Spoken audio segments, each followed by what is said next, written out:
क्या हमें दूसरों पर जल्दी विश्वास करना चाहिए? हमें अपनी सही जिद में रहना चाहिए। अपने जिद से हमें बड़ी खुशी मिल सकती है। इन्हीं के जवाब पर आधारित एक कहानी महात्मा बुद्ध की है। तो चलिए कहानी शुरू करते हैं। बुद्ध एक गांव में गए थे। एक अंधे आदमी को कुछ लोग उनके पास लाए और उन मित्रों ने कहा कि यह आदमी अंधा है और हम इसके परम मित्र हैं और हम इसे सब भांति समझाने की कोशिश करते हैं कि प्रकाश है, लेकिन यह मानने को राजी नहीं होता और इसकी दलीलें ऐसी हैं कि हम हार जाते हैं और हम जानते हैं कि प्रकाश है। हमें देखते हुए हारना पड़ता है। यह आदमी हमसे कहता है, मैं प्रकाश को छूकर देखना चाहता हूँ, अब हम प्रकाश का स्पर्श कैसे करवाएं? यह आदमी कहता है, छोड़ो, स्पर्श न हो सके तो मैं सुनकर देखना चाहता हूँ, मेरे पास कान है, तुम प्रकाश में आवाज करो, मैं सुन लूं, छोड़ो, यह भी न हो सके तो मैं स्वाद लेकर देख लूं या प्रकाश में कोई गंध हो तो गंध लेकर देख लूं, कोई उपाय नहीं है। प्रकाश तो आंख से देखा जा सकता है और आंख इसके पास नहीं है। और यह आदमी यह कहता है कि तुम फिजूल ही मुझे अंधा सिद्ध करने को प्रकाश की बातें करते हो, तुम भी अंधे मालूम होते हो। प्रकाश की बहाने तुमने मुझे अंधा बताने के लिए तय कर ली है, तो हमने सोचा आप इस गांव में आए हैं, शायद आप इसको समझा सके। बुद्ध ने कहा कि मैं इसे समझाने के पागलपन में नहीं पड़ूंगा। आदमी की आज तक मुसीबत ही उन लोगों ने की है जिन लोगों ने आदमी को ऐसी बातें समझाने की कोशिशें की हैं जो उनको दिखाई नहीं पड़ती। मनुष्य के ऊपर उपदेशक बड़ी महामारी सिद्ध हुआ है।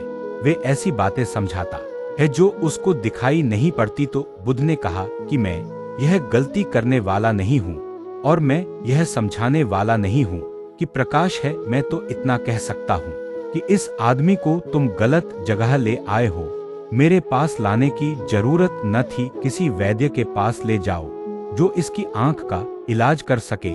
इसे उपदेश की नहीं, उपचार की जरूरत है, तुम्हारे समझाने का सवाल नहीं, तुम्हारी समझाई गई बात पर विश्वास करने का सवाल नहीं। इसकी आंख ठीक होनी चाहिए और आंख ठीक हो जाए तो तुम्हें समझाने की जरूरत न पड़ेगी।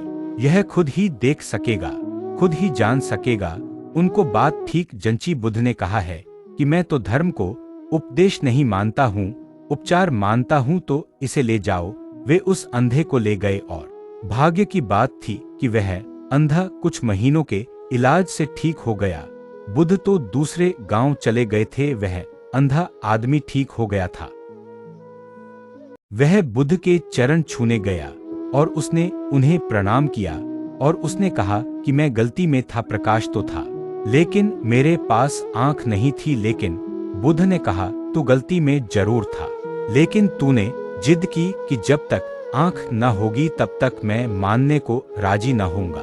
तो तेरे आंख का इलाज भी हो सका अगर तू मान लेता उन मित्रों की बात कि तुम कहते हो तो ठीक है, तो बात वहीं खत्म हो जाती। आंख के इलाज का सवाल भी नहीं उठता। जो लोग विश्वास कर लेते हैं वे विवेक तक नहीं पहुंच पाते। जो लोग चुपचाप स्वीकार कर लेते हैं वे स्वयं के अनुभव तक नहीं पहुंच पाते। जो अंधे हैं और पकड़ लेते हैं कि दूसरे कहते हैं प्रकाश है तो जरूर होगा, फिर उनकी यात्रा वहीं बंद हो जाती है। यात्रा तो तब होती है जब बेचैनी बनी रहे, बेचैनी छूटे नहीं। और बेचैनी तभी होती है जब मुझे लगता है कि कोई चीज है, लोग कहते हैं लेकिन मुझे दिखाई नहीं पड़ती, तो मैं कैसे मान लूं? मैं ही देखूं तो मानूं। यह बेचैनी मन में हो कि मेरे पास आंख हो तो मैं स्वीकार करूं। इस कहानी से हमें ये सीख मिलती है कि दूसरों की बातें सुनकर अपनी अच्छी जिद छोड़नी नहीं चाहिए। धन्यवाद।